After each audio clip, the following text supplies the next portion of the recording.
Assalamualaikum warahmatullahi wabarakatuh. Jamaah virtualiyin virtualiyat yang dirahmati Allah, berjumpa lagi dalam ngaso yang merupakan kepanjangan dari ngaos sedelo. Ngaos itu ngaji, sedelo itu sebentar. Jadi kita akan ngaji tapi sebentar saja. Kalau ternyata nanti lama ya mohon maaf,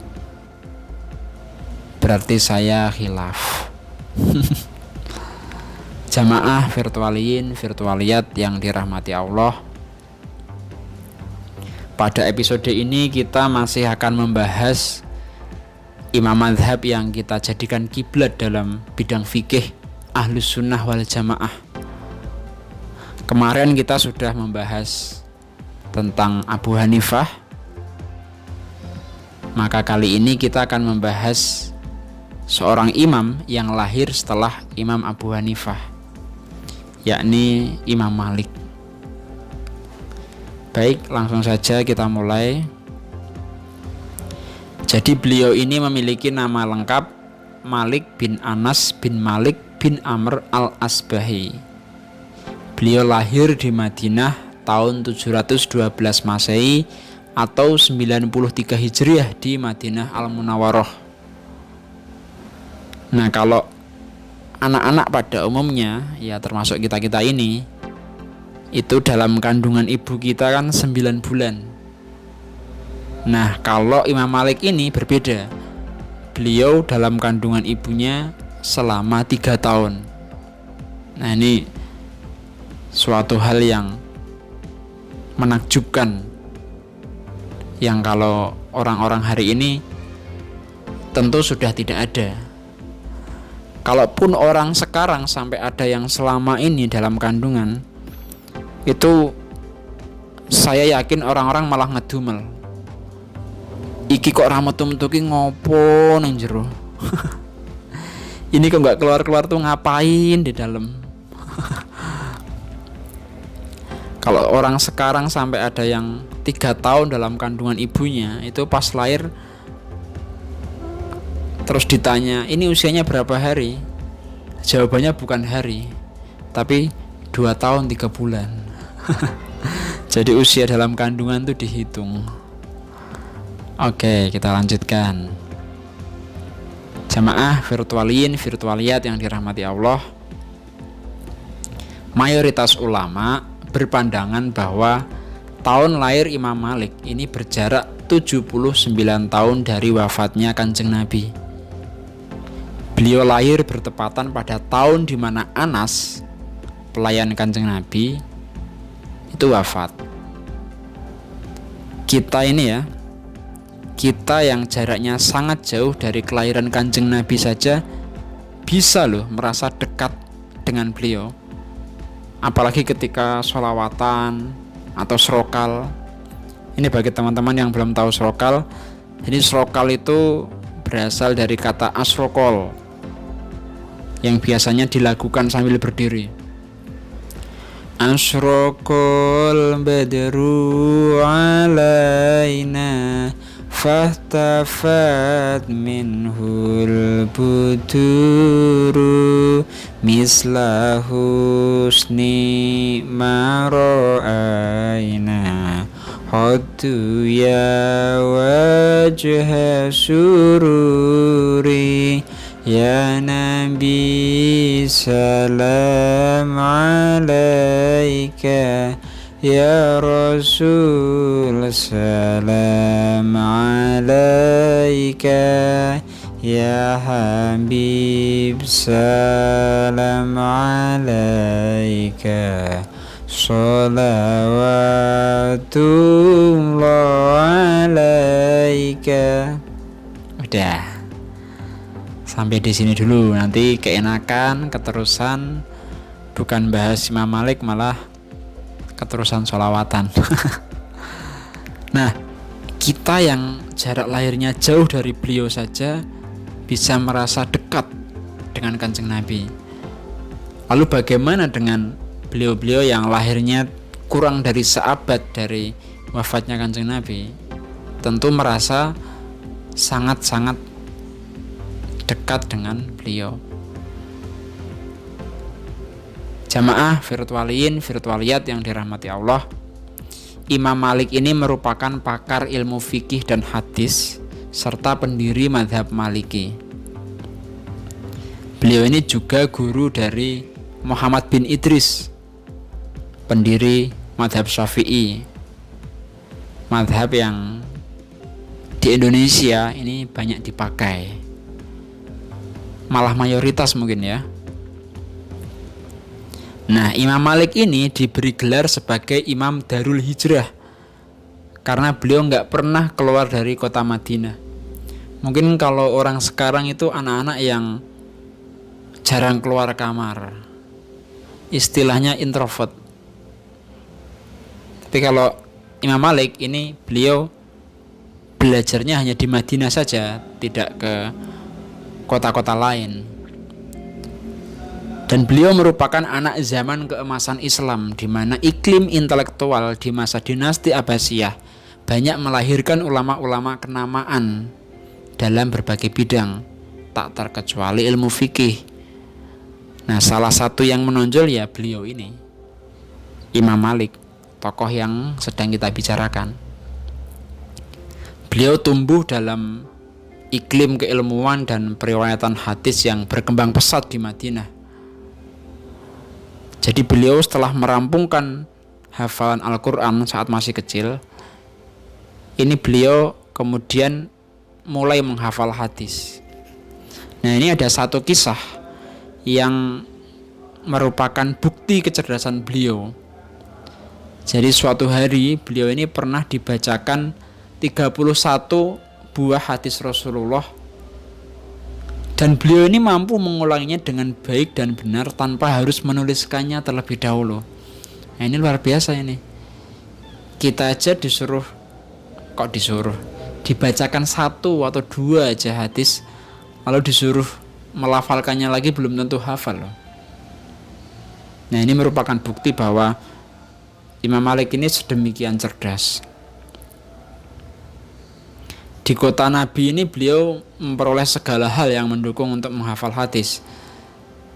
Ini seperti bahasan kita di Ngaso episode kemarin saat membahas tentang Abu Hanifah. Jadi kalau Abu Hanifah itu soleh ya pantas, karena lahirnya juga dari keluarga soleh. Imam Malik juga demikian. Beliau sangat termotivasi dengan kegigihan ayahnya dalam menuntut ilmu.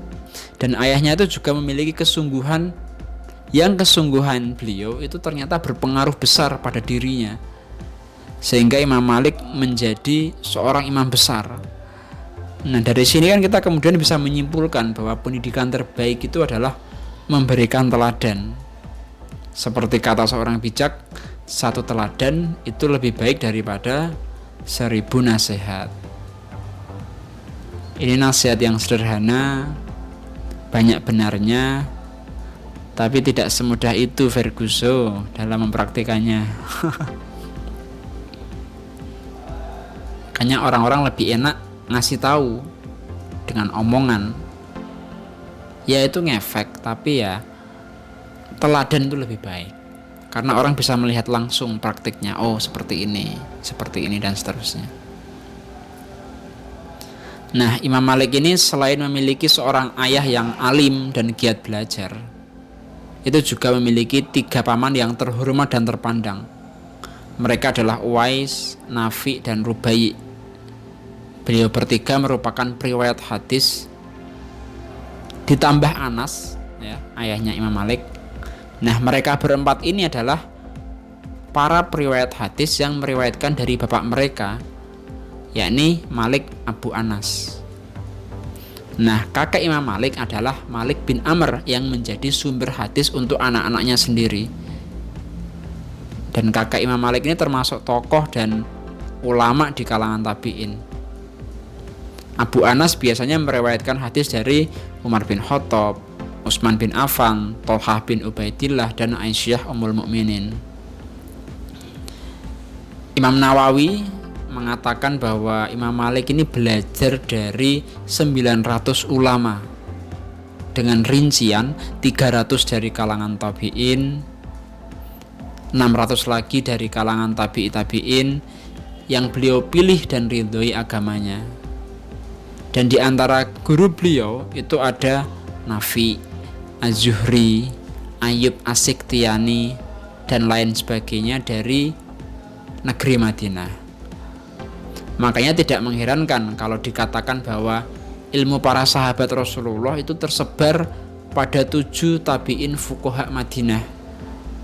Di antaranya Al-Qasim bin Muhammad bin Abi Bakar As-Siddiq, Salim bin Abdillah bin Umar Al-Faruq, Urwah bin Zubair bin Al-Awam, Abu Salamah bin Abdurrahman bin Auf, Kharijah bin Zaid bin Sabit, Sulaiman bin Yasar, dan Sa'ad bin Al-Musayyib. Nah, yang ketujuh itu Imam Malik. Nah, dari sini kita bisa mengerti bahwa ternyata sedalam dan seluas itu keilmuan beliau.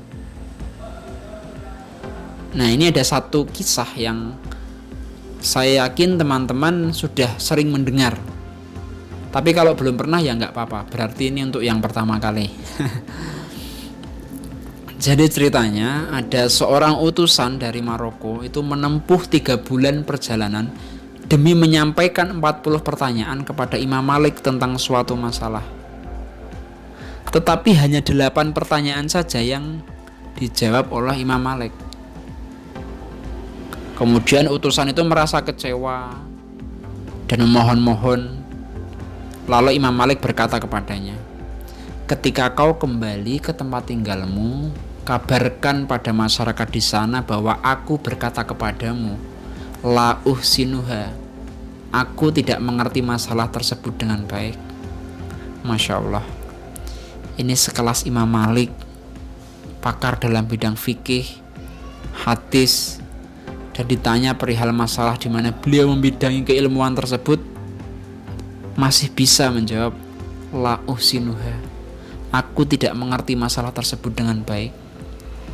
Nah, ini pelajaran bagi kita ya, terutama saya yang kalau nggak ngerti-ngerti amat itu ya jangan ngomong boleh kalau la uhsinuha kayak tadi, tapi jangan kebanyakan, nanti khawatir kepleset atau bicara ngawur dan seterusnya.